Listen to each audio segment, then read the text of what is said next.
Hey everyone, hope you're having a great week so far. Thanks for tuning in to our 4th episode, Andy, of the American Huddle. I'm Hali Oughton alongside football analyst Andy Gresh. Andy, thanks for coming back again this week to talk more football. Where else would you rather be? I mean, it's amazing how this season is flying by. We're now full-blown into conference play. I know it really kind of started last week, but when you hit October, it all becomes about league play.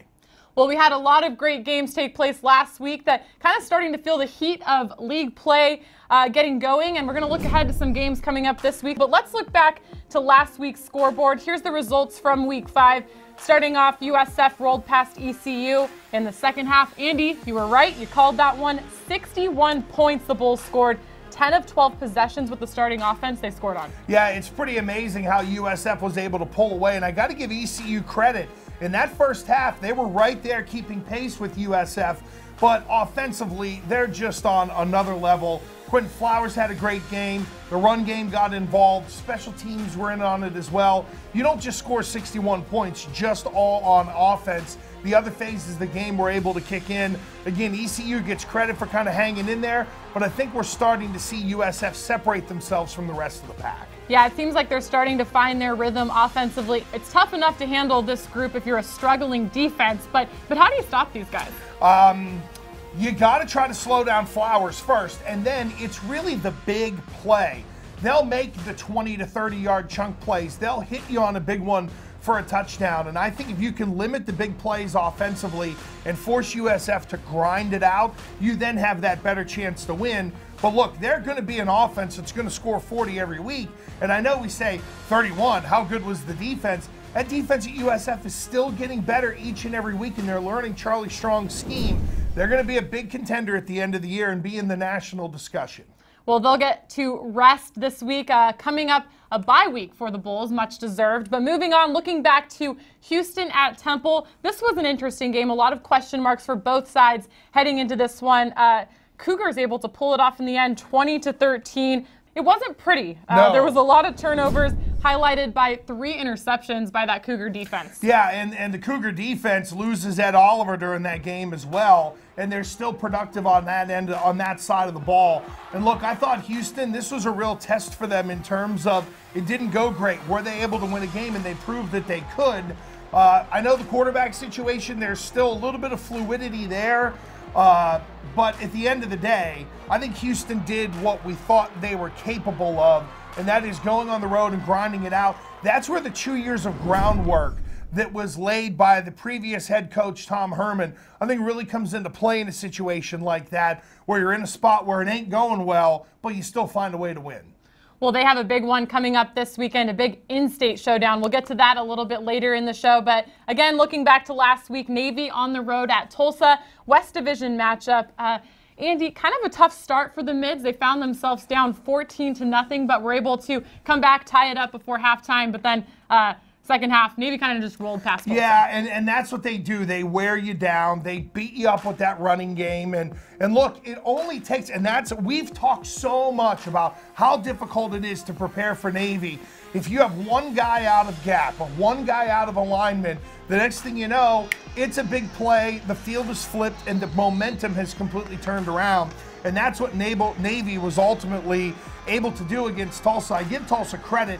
I thought in the first half they were really battling, and as you mentioned, they were right in this thing, but Navy is just so good. And again, production from the quarterback spot. It seems that every week, every year, they find a way to get the production out of the quarterback spot that they need to run that offense the way they do. It's pretty phenomenal.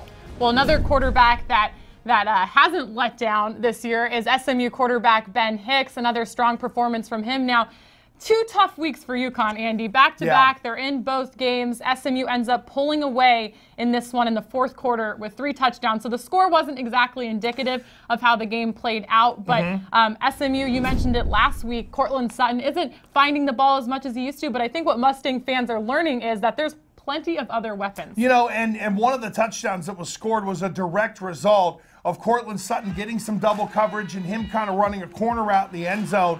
Easy pitch and catch over the middle. And that's the thing. Sutton still put up numbers. He still had a productive day. But what you can do off of him is really what makes that offense go and is consistent. And we've talked about for a while, you know, Chad Morris at SMU, he's building it, he's building it, he's building it, he's recruiting his tail off in state. Now we're starting to see some results at a program that really needs it. And in terms of UConn, a much better showing into the fourth quarter this week than they had last week. They're just one of those teams that has to learn how to finish, and that is not easy to do. Well, certainly improvement by the Huskies, I think, week to week. But moving on, last game we're going to talk about here from last week, UCF Memphis. We had high hopes for this one. This was our marquee matchup, not quite what we were expecting. Another game that it was kind of an ugly one, and turnovers again, the story in this one for Memphis quarterback Riley Ferguson. Tough week for him. 3 interceptions and lost a fumble too. Yeah, and you look on the other side and you had Mackenzie Milton, 253 yards, and UCF is a wagon when they get rolling. You can see they really feed off of momentum, and as you mentioned, I thought especially in the second half, those turnovers were killers. Ferguson was taking some chances down the field to try to make some plays, and UCF was then able to capitalize. And I know last week you asked me about the Memphis defense. You know, again, that's why I say if they can be middle of the pack, they're going to have a chance. But the one thing you can't have is a middle of the pack defense and your quarterback turning it over 3 times. That really inflated that final score. Yeah, Memphis a little banged up on the defensive side of the ball, but the Tigers, Andy, they've been averaging about 43 points per game. They barely scored 13 in this one. They got some points there at the end. But for UCF, are they legit on both sides of the ball? Yeah, I'm starting to really believe in them. And again, they went on the road against the Power 6 team in Maryland, and we talked about that one. I mean, that was a smoke show from the second they got off the bus pretty much. And again, same thing this week. We see UCF. I think they've got a real attitude and intensity about them, Haley, that really makes them likable. I think what UCF has found from that end, USF is trying to find on the defensive end in terms of their attitude and identity. But Scott Frost has got them rolling down there at Central Florida.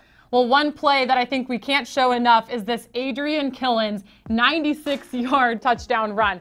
I talked to Mackenzie Milton yesterday on Skype. We had him here in the studio joining us, and I asked him, I said, when you saw Adrian Killens turn the corner, you know, what were you thinking? He said, right when he turned the corner, I knew he was going. That kid is fast. When you watch that highlight, what's going through your mind? It was the burst through the hole that really got me, where you saw him, it was, okay, it opened up, and then he is gone and in another gear. And you're right, as soon as he had the edge, he was gone. To me, what was impressive is how he got the edge. It was that burst through the line of scrimmage, or backed up into their own end.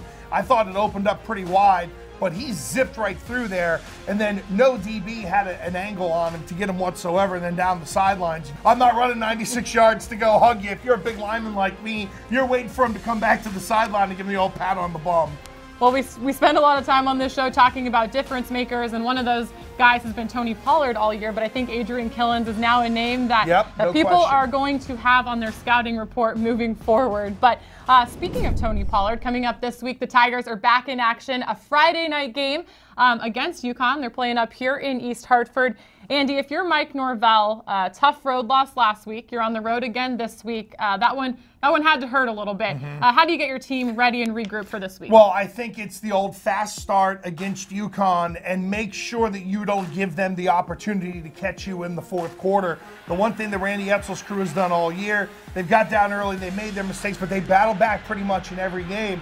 I think if you're Memphis, what you need is 60 minutes of solid football, and to put a team away to make you not only realize, but to kind of reinforce we're one of the better teams in this league. And look, to be quite honest about it, you know, UConn aside or whomever the opponent is, that's what good teams do. They get the lead, they sit on it, and they finish in the fourth quarter. So we'll see if Mike Norvell's crew, again, coming up on a short week here, can find the ability to make sure to finish it and not let UConn back in the game if UConn plays the way they have to this point. Well, Memphis looking to regain some confidence after last week's tough loss, and I think the same can be said for UConn. I feel like the past few weeks we spent a lot of time talking about how close UConn is. Right. But What would you say about their growth from week 1 to week 5? I think what you're seeing is there's a real toughness with that football team. And when you have that, you've got something to build on. And the change they're undertaking, going from Bob Diaco to Randy Edsall, is a big one, because Diaco had a very formulated thought of this is what you have to do to be a Northeast football team and to win. And I think Randy Edsall's going to do things a little differently there. They bring in Rhett Lashley. You can see offensively, the big plays are starting to come, and that's from coaching and guys understanding the scheme. But it's for them, it's eliminating those first half mistakes. They just make too many mistakes early in a football game, and then they find themselves down, and it's all right, let's turn it over to Brian Sheriffs and let's start hucking it all over the lot and trying to make plays. They do get back into games, but they've just got to play better first halves to have a chance to where they're not playing from behind in the second half. All right, well, you can catch that one at 7 p.m. Eastern on ESPN. Again, a Friday night kickoff. But moving on to Saturday's full slate of games, a ton of conference matchups to look forward to. Temple ECU getting the day started at noon. Now, the Owls, they've struggled to find some rhythm offensively. Yeah. We've seen Logan Marshy most of the year, but then they threw a few quarterbacks in that tough loss at USF. They only played one quarterback, though, this past weekend against Houston. In the second half, they seemed to find a little bit of a rhythm. They were able to finally get some points on the board. What do you think changed in that second half? I think it's a little bit of confidence. You need the continuity. I wish I had a great answer, because I think if the Temple coaches had the answer, there wouldn't be the influx at that quarterback spot. So I think they're trying to find their leader. Look, let's remember, too, that Jeff Collins is walking in after what Matt Rule built there, and he's trying to put his stamp on it and the way he wants to do things. And there were a lot of guys who left that program who were a part of winning over a 4-year period for Matt Rule. So I think there's a little bit of a transition going on schematically. I think there's a transition in terms of the roster, and Jeff Collins is trying to build it in his vision and in his way. So I think look, for me, whenever you're struggling offensively, get back to the basics of what you do. To me, Temple's a football team that wants to run the football. I'd love to see them get back to that. Maybe they found some things in the second half, but I think once they finally settle on the quarterback spot and say, this is our guy, then the real offensive growth can begin, because that's going to be the main focal point of the leadership on that side of the ball. Well, Temple, a team generally in years past known for defense, and they certainly still have some of those playmakers on their roster this year. They'll need them to step up this week against ECU, who I think has proven that they can put some points on the board. The problem has been on the other side of the ball. Yeah, no question it's defensively, but we saw against USF big plays that were being made down the field. You saw big throws and catches. You see the speed on the outside that's evident with ECU. Again, they're on the rise. They just haven't put it all together yet. And I think I expect this game to be a little tighter than people think. I know there are going to be folks that are down on ECU, but you can kind of see the growth. And Temple just really, it feels like they haven't gotten out of the starting gates very well. Now we get into conference play, a little bit of familiarity. Let's see if the Owls can kind of bounce back and find some consistency. All right, well, you can tune into that one again at noon Eastern on ESPNU. Moving on, let's go out of conference play. One lone game of the day, and this one's an important one. Air Force at Navy, a big trophy on the line, starting, I guess, this week with that game. Navy now, they don't just compete for the American Championship Trophy, the Commander-in-Chief's Trophy. This is a whole other thing. This is really important to them when it comes to their goals at the beginning of the season. Andy, up to this point, what have you learned about Navy so far this season? It hasn't been perfect. It hasn't been pretty, but in the end, they found a way to win. They do, and I think that's where the consistency of the program helps, because here's the standard we set at Navy. Work hard to get here, and they do that each and every year. And I think we've seen them have some close wins this season. We've seen them be in some battles. They're not just running around scoring 50 points on everybody. They're playing games that are close, where your special teams matter and your defense matters. So there's a different kind of toughness about this Navy group. Like, again, the thought used to be, well, they'll just go win 55-35. No, they're in games that are 31-21. They're in games that are not in that high-scoring category to where they just go out and put up a ton of points to be able to beat people. So I think there's a different kind of toughness with Navy this year. And again, I can't stress this enough. We see it on the pro level with a guy like a Bill Belichick.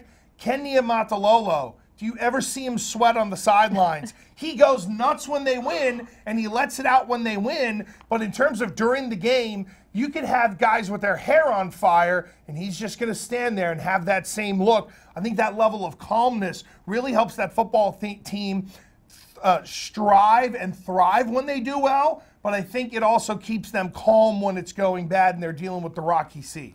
Well, I don't know if you've had a chance to check out this Showtime series this year. They have the Showtime crew following them around this season, a season with Navy football. I mean, this show is unbelievable. It really takes you behind the scenes of what goes into that program, and it is different. Haley, it's a totally unbelievable. It's so different from every other team in the league and the structure that they have in terms of what is asked of the cadets, and then they get football and just the academic pressure that's on them as well. It brings to life a whole new vision of college football that you didn't know existed. And by the way, it's like that at Army, it's like that at Air Force, it's like that at Navy. They understand that they're the outliers of the 130-so teams that play FBS college football, and that's why this Commander-in-Chief trophy is so important, because it's the whole, this is the way these three programs have to do things.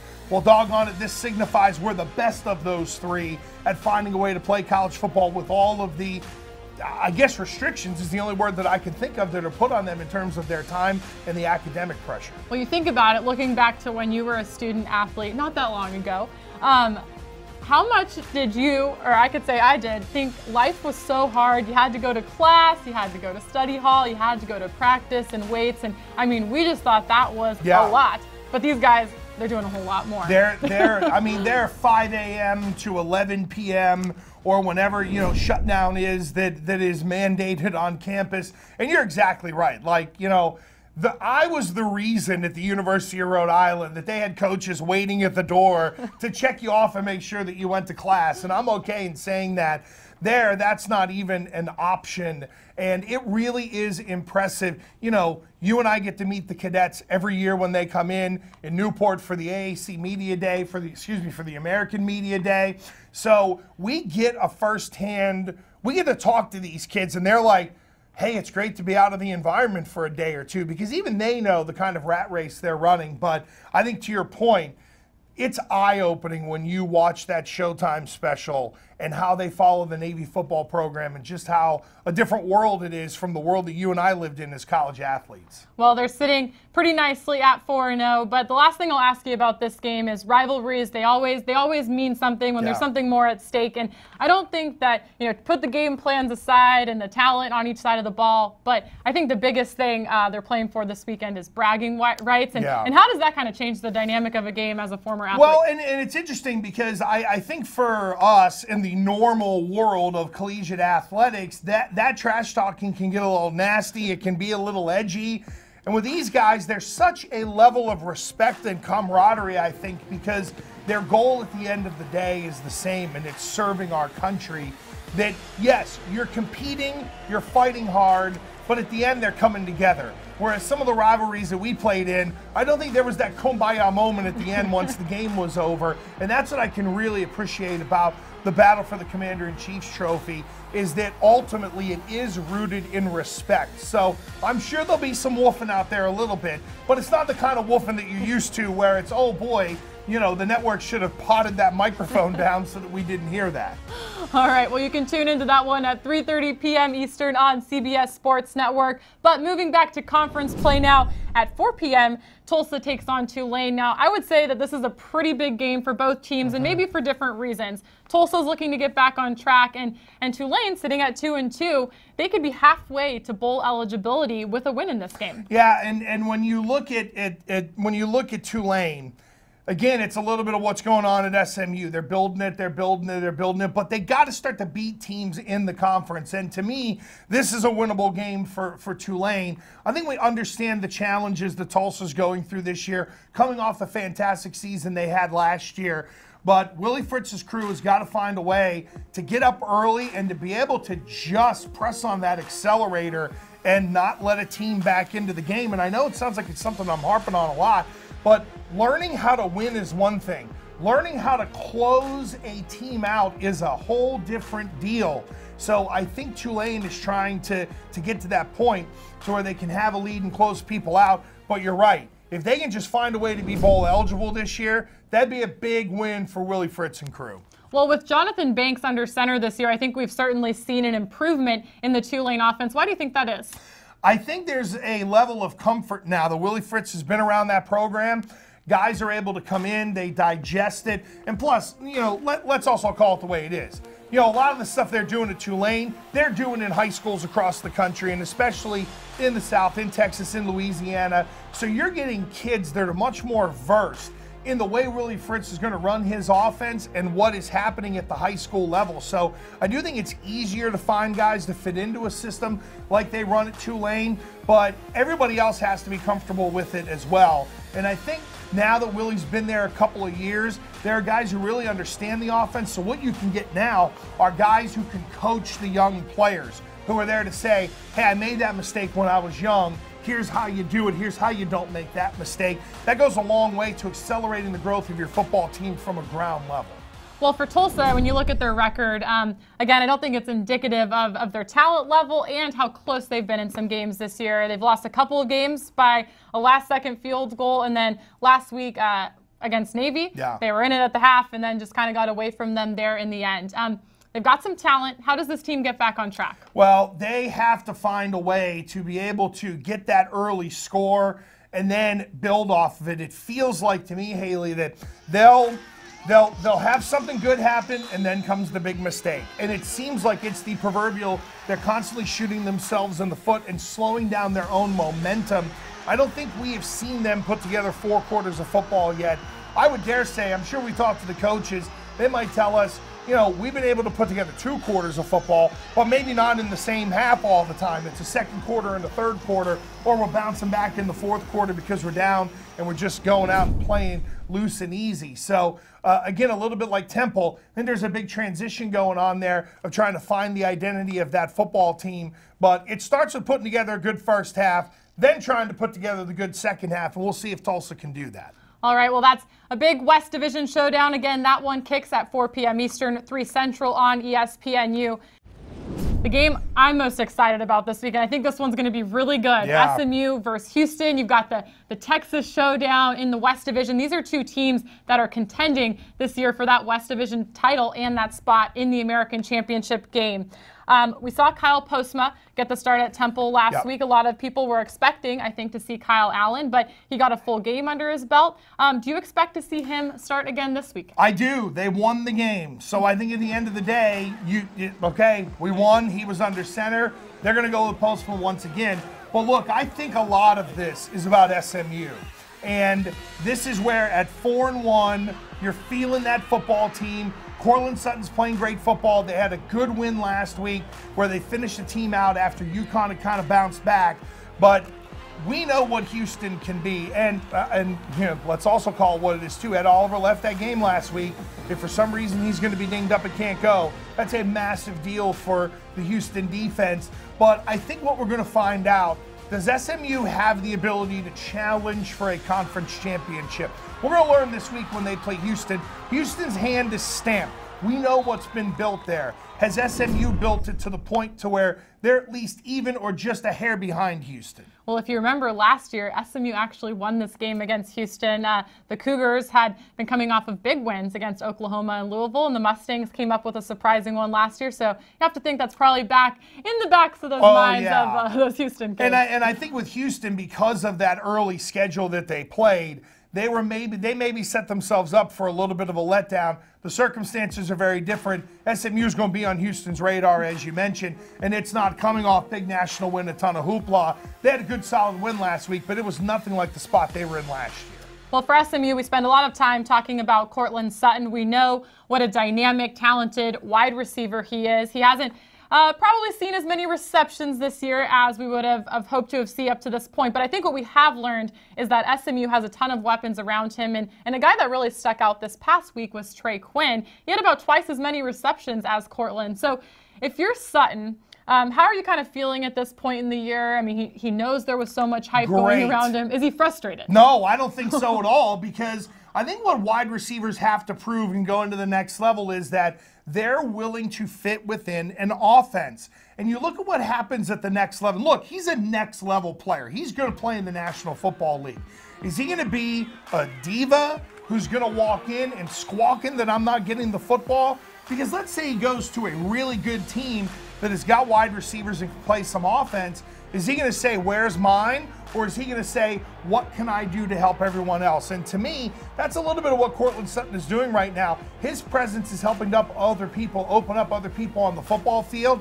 And if he says, hey, listen, I'll sacrifice my numbers as long as we're winning games, that is music to a personnel guy's ears. And I think this is the beginning of proving it, how he interacts with his teammates and the way he's able to help others out. But let's be honest. Break glass in case of emergency. He goes, and the S is on the chest, and he's there to help them win in a critical situation, and that's what those scouts want to see as well. So I think it's a very good question and a reasonable question to ask, but we're going to learn a lot about the kid, especially relative to the next level with the way he kind of handles this, because I don't think he is rooted in I have to have the most stats. It's I want to be on a team that wins the most. Well, we got to spend some time with him, and I got that sense that he's a team guy. Yep, and he's a level-headed kid, great kid, was very respectful, did a good job of giving good microphone, and that's all a part of making it to the next level as well. So, I mean, he's just a big-time prospect. And, you know, every opponent's going to say, I can't let him beat us.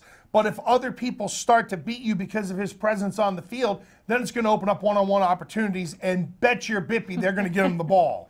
All right, well, no doubt that that's going to be a game you're going to want to tune into. Kickoff for that one is at 7 p.m. Eastern, 6 Central on CBS Sports Network. And moving on to the last game of the day, UCF heads up north to Cincinnati. The Knights, they've come up with 3 pretty convincing wins, FIU, Maryland, and then most recently Memphis this weekend. Pretty simple question. Is this the team to beat in the American right now? I'm torn between UCF and USF, but UCF has looked great. They've gone on the road and gotten big wins. I will go with yes for now, but boy, there is not a big difference between Central and South Florida in my mind. But I think what Scott Frost has done, he's instilled in them a any place, anywhere, anytime mentality. I know we've talked about it a lot here on the American Huddle, about how when we talked to him, like, hey, great 6-6 year, and he was basically like, shut up. You know, I don't want to hear that, because we need to get better, and his team has proven it and done it. And look, Cincinnati under Luke Fickell, I think it's going to take a while. We've seen that defensively they had some issues when they settled in with a quarterback at this point. But if UCF is just rolling, and I think they're a train that I don't know if they're going to be stopped. So I can go with it right now. Yes, they're the team to beat, but USF is not far behind. Well, the 2 Florida schools both ranked this week in the top 25. The Knights finally cracking in at number 25. But Andy, we knew that they were going to be good heading into this season. We weren't sure how good, but we knew that they were definitely going to do some good things this year. How does it change the mentality of the coaching staff or the players? Because I think they definitely have more of a target on their back at this point. That is a fantastic question, and you're right. They're becoming the hunted. However, I think Scott Frost has got them thinking we're the hunters.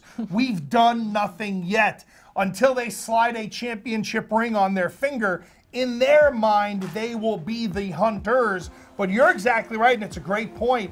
You know, when you go out and you put up big wins on the road like they have, and you've dealt with the adversity they've dealt with and have come through with flying colors, then yeah, there are going to be a lot of people who are going to say, this can help make our season. They've got to be on alert for a Cincinnati team who, listen, could throw the kitchen sink at them. But if Cincinnati can make them sweat it out and play a game, that's going to go a long way to Luke Fickell saying, hey, I really believe in what we're building here. You kids need to take notice in Ohio and Pennsylvania and West Virginia. You can come play here and play some really big-time games. This is a big one. I just think that head coach, Scott Frost, has got those guys with the old eyes on the prize, and it's not about the people around them. It's just about them being on their journey. I asked Mackenzie Milton just a couple days ago now. I said, you know, there was a lot of hype around several quarterbacks heading into this season across the American Athletic Conference, and his name wasn't one that was getting thrown out there a ton, but I think that we've seen him progress, and I think he's starting to leave his mark. But I asked him, I said, what do you need to do to kind of become that guy to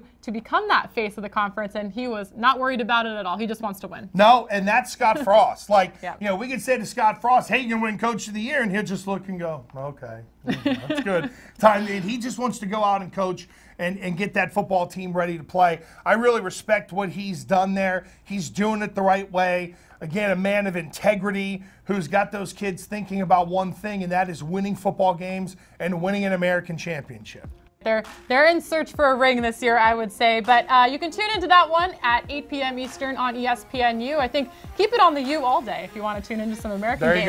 They're coming one right after the other. But a couple of things I want to take a look at, Andy, with you and get your thoughts on this. Is we've been kind of diving in as a conference on social media this week, looking at the leaders across the league. And I think that there's some really interesting names I'm going to throw at you, and I want to get your thoughts. So when it comes to passing leaders in the conference, the top three, I don't know if you'd guess them, but they're Bryant Sheriffs, Thomas Sirk, and Riley Ferguson. Wow. Those are the three quarterbacks leading this league in passing. What are your thoughts on these teams and their quarterbacks? But these are three teams that they didn't even get wins this past weekend. Yeah, and I think it's indicative of when you're behind and you're trying to play, you know, you're playing from behind, you're going to start hucking it all over the lot.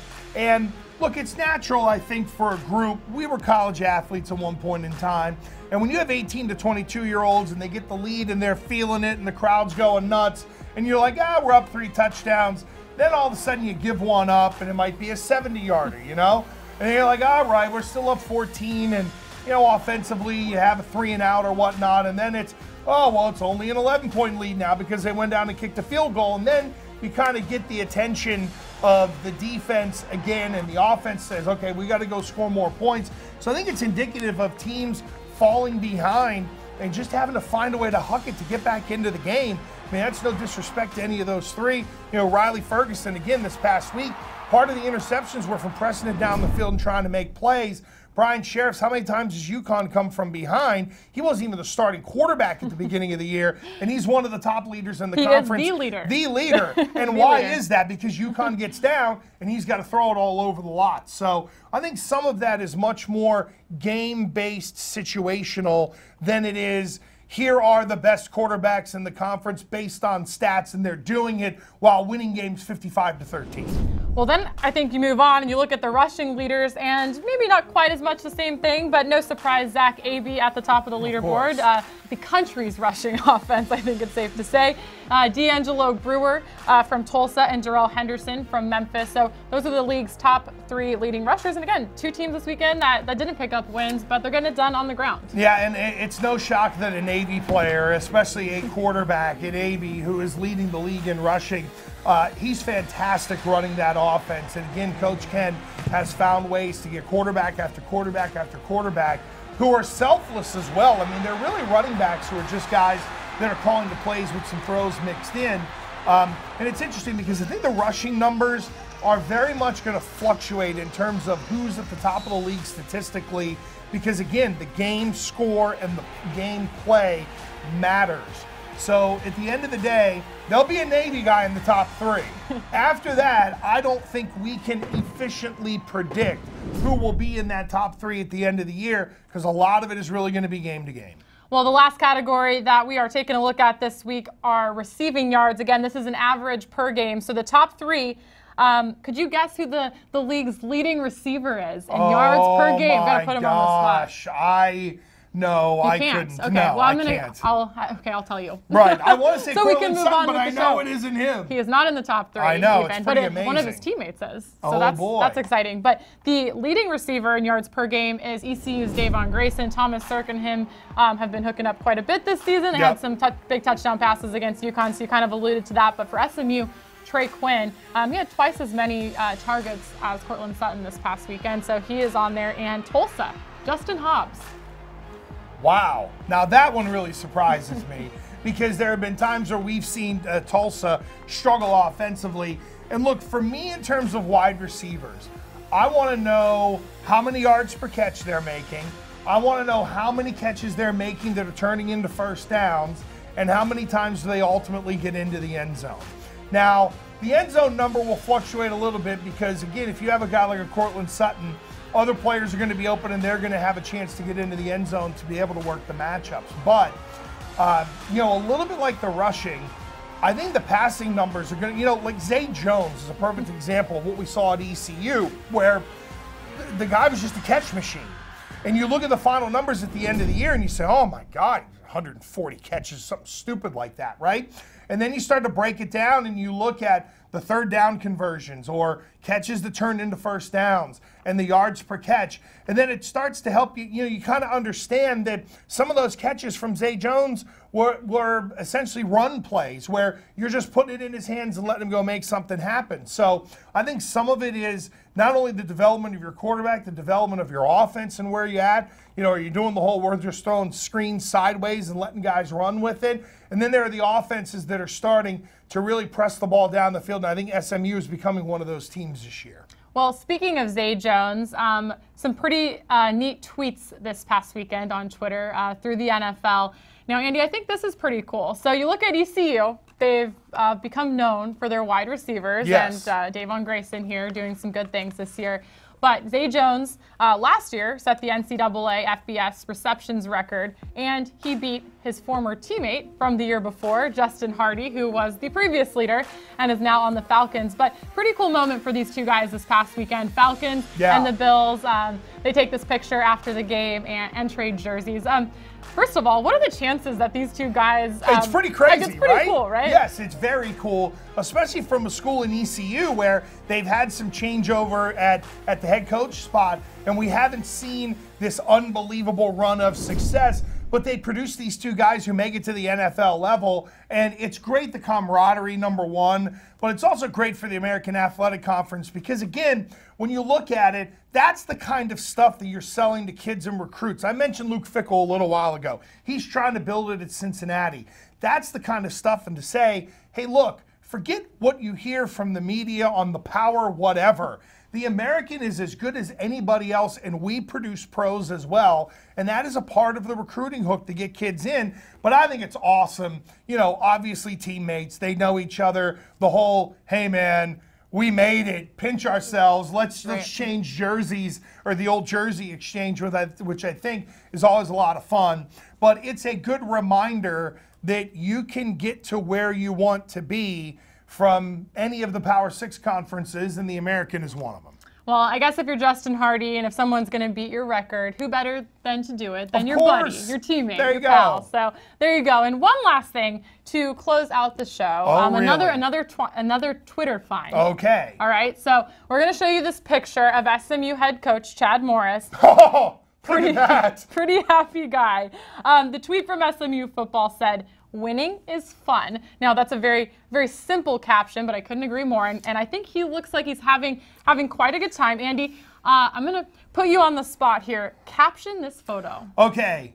He looks like, you've heard of Chance the Rapper? All right, well, I'm going to turn Chad Morris into Dad the Rapper, who just walked into the room and told them to turn it up. And one guy took his shirt off and decided to start the party on his own. And you see the rest of that football team reacting to him. So I'm going to say that's Dad the Rapper, who walked in and just flipped the switch on the party and everybody reacted to it. That's a great moment for SMU that they captured right there. Yep, Chad Morris. Let's see, how low can you go, Coach? He's really getting into it, leading the team there in some. Yeah, that's a great look. That looks fun. I want to win some games. I want to go play. That looks fun. I didn't do a lot of winning in college, so I don't know what that is like.